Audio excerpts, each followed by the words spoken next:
Good morning and welcome back to the Daily Bible Chapter. Today is March the 9th of 2022 and we are in Deuteronomy chapter 7. And as always, reading from the New King James Version. And Deuteronomy chapter 7 talks about a chosen people and blessings of obedience. So let's get into it.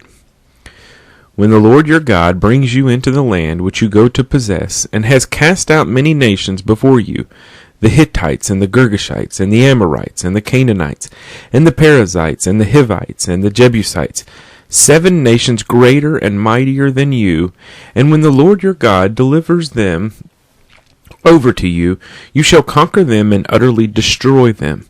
You shall make no covenant with them, nor show mercy to them, nor shall you make marriages with them. You shall not give your daughter to their son, nor take their daughter for your son. For they will turn your sons away from following me, to serve other gods, so the anger of the Lord will be aroused against you and destroy you suddenly. But thus you shall deal with them. You shall destroy their altars, and break down their sacred pillars, and cut down their wooden images, and burn their carved images with fire. For you are a holy people to the Lord your God. The Lord your God has chosen you to be a people for himself, a special treasure above all the peoples on the face of the earth. The Lord did not set his love on you, nor choose you because you were more in number than any other people, for you were the least of all peoples. But because the Lord loves you, and because he would keep the oath which he swore to your fathers, the Lord has brought you out with a mighty hand, and redeemed you from the house of bondage, from the hand of Pharaoh, king of Egypt. Therefore know that the Lord your God, he is God, the faithful God, who keeps covenant and mercy for 1,000 generations with those who love him and keep his commandments. And he repays those who hate him to their face, to destroy them. He will not be slack with him who hates him. He will repay him to his face. Therefore you shall keep the commandment, the statutes, and the judgments which I command you today to observe them.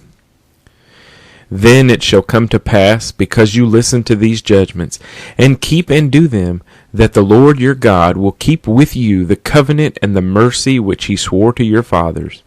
And he will love you and bless you and multiply you.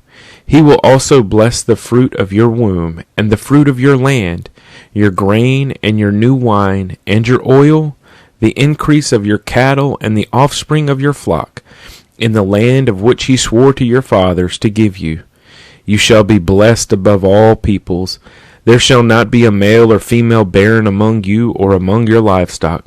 And the Lord will take away from you all sickness, and will afflict you with none of the terrible diseases of Egypt, which you have known, but will lay them on all those who hate you. Also you shall destroy all the peoples whom the Lord your God delivers over to you. Your eyes shall have no pity on them, nor shall you serve their gods, for that will be a snare to you.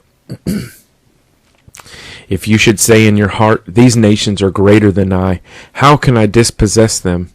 You shall not be afraid of them, but you shall remember well what the Lord your God did to Pharaoh and to all Egypt, the great trials which your eyes saw, the signs and the wonders, the mighty hand and the outstretched arm, by which the Lord your God brought you out. So shall the Lord your God do to all the peoples of whom you are afraid. Moreover, the Lord your God will send the hornet among them, until those who are left, who hide themselves from you, are destroyed. You shall not be terrified of them, for the Lord your God, the great and awesome God, is among you. And the Lord your God will drive out those nations before you, little by little. You will be unable to destroy them at once, lest the beasts of the field become too numerous for you. But the Lord your God will deliver them over to you, and will inflict defeat upon them until they are destroyed.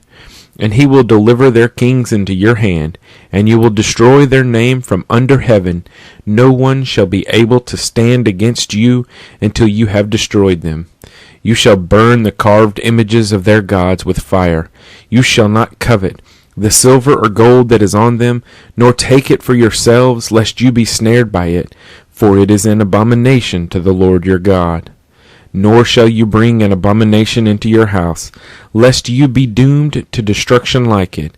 You shall utterly detest it and utterly abhor it, for it is an accursed thing. Deuteronomy chapter 7. As I was reading through this chapter, I couldn't help but think about what's going on in our world today, and how in this chapter it talked about, I'm trying to find the scripture real quick.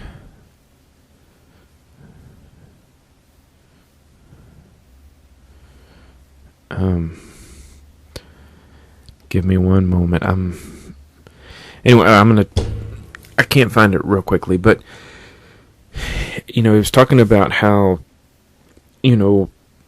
Israel would rise against these bigger armies, and here, we have, Ukraine and Russia, in war, and, I don't know who's right and who's wrong in that war. I'm not even going to begin to try to say that, but, it's something that's going on today that we could draw reference from, or kind of help to visualize what's going on here. And, you could see that it would seem unlikely that Ukraine would take Russia, but, in this day, Israel was going to overtake these bigger nations and utterly destroy them. I'm not saying that those are equate and that Ukraine is going to take over Russia by any stretch. I'm simply saying that with that going on, it helps me to sort of visualize what is going on here in the Word. And then it also talked a little bit later on about, as a side note, it talked about hornets. And if you remember, at some point during this pandemic, we were told that there were going to be these murder hornets coming out. And that stood out to me because that was a recent event here recently. But also it talked about delivering these nations, but not getting caught up in the gold and silver, and don't take it for yourselves. And, it read to me as if it was saying, I'm going to deliver these nations to you, and don't get caught up in all their silver and gold, because it will trick you. It will fool you. And to me, that's interesting because, again, in this day and age, I read a lot of news, and you have people saying, oh, well, buy gold, buy silver, and again, I think that's just a false sense of hope to, ride something out. And we need to stop and say, I don't need silver and gold. I've got Jesus. I've got God. I got everything I will need. And it's a way that we trust God. There was also a part in there where it was talking about, basically not doing what the Israelites had done, where you lose faith in the fact that God can get you through these battles and get you through these things. And, it's my hope that through all of this, whether I have silver and gold or, money or whatever, with these gas prices going up, if you got to go anywhere, it's going to be terribly expensive, but regardless of that, I feel like I just have to trust God to get us through that. And God will provide the funds to buy the gas, or God will provide the silver if silver's needed, or the gold if gold is needed. And I don't need to get caught up in how much do I have, and I need more. So anyway, that's kind of a bunch of randomness as far as what was going through my mind when I was reading that chapter. But it just, the way that it read seemed to, I don't want to say parallel what's going on in the world today, but stuff that's going on in the world today, really just kind of helped me to visualize what was going on in that time.